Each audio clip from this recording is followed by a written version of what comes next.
10 ఏళ్ల బీఆర్ఎస్ పాలనలో చేసిన 1,00,000 కోట్ల దోపిడీతోనే సంక్షేమ పథకాలను అందించడంలో ఆలస్యం అవుతుందన్నారు మంత్రి వివేక్ వెంకటస్వామి.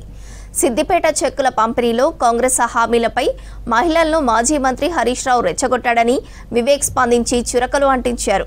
1,000 కోట్లతో పూర్తయి కాళేశ్వరం ప్రాజెక్టును 1,00,000 కోట్లకు చేర్చి ఖజానాను ఖాళీ చేశారన్నారు. బీఆర్ఎస్ అధికారంలో ఉన్నప్పుడు అర్హులైన పేదలకు ఒక్క డబుల్ బెడ్రూమ్ ఇల్లు ఇవ్వలేదన్నారు.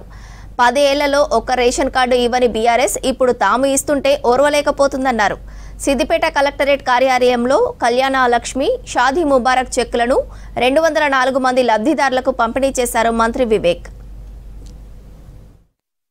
ఇప్పుడు హరీష్ రావు గారు చాలా పొలిటికల్లీ చాలా ఎక్స్పీరియన్స్, అయిన అన్ని విషయాలు ఆయనకు తెలుసు. ఆయన ఆర్థిక శాఖ మంత్రివర్లు ఉండే టీఆర్ఎస్ ప్రభుత్వంగా ఎంత రాష్ట్రాన్ని ఎట్లా నడిపించిందో ఆయనకు మంచిగా తెలుసు.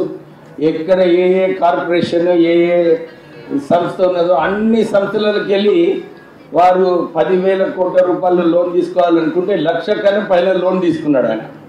అయితే రాష్ట్ర ప్రభుత్వం నెలకు 5,000 కోట్ల రూపాయలు ఖాళీ మిత్తి కడుతుంది. హరీష్ రావు గారు, కేసీఆర్ గారు చేసిన అప్పుల కోసము రాష్ట్ర ప్రభుత్వం 5,000 కోట్ల మీ అందరు తెలుసు. మన ఆమ్దాని మనకు నెలకు జీతం 10,000 ఉంటే 8,000 ఖాళీ అప్పుకు పోతే ఇంకా ఏం మిలుగుతుందమ్మా? సార్ మీరు అబద్ధం చెప్తున్నారు, లెక్కలు చెప్పమంటే నేను చెప్తాను, వాస్తవాలు చెప్తా.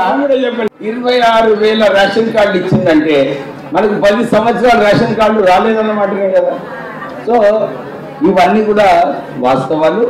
కానీ మీరందరూ కూడా మన కాంగ్రెస్ ప్రభుత్వం వచ్చిన తర్వాత రేవంత్ రెడ్డి గారు మీ అందరికీ కూడా ఏదైతే హామీలు ఇచ్చినారో ఆ అన్ని హామీలు కూడా పూర్తి చేయడం జరిగింది.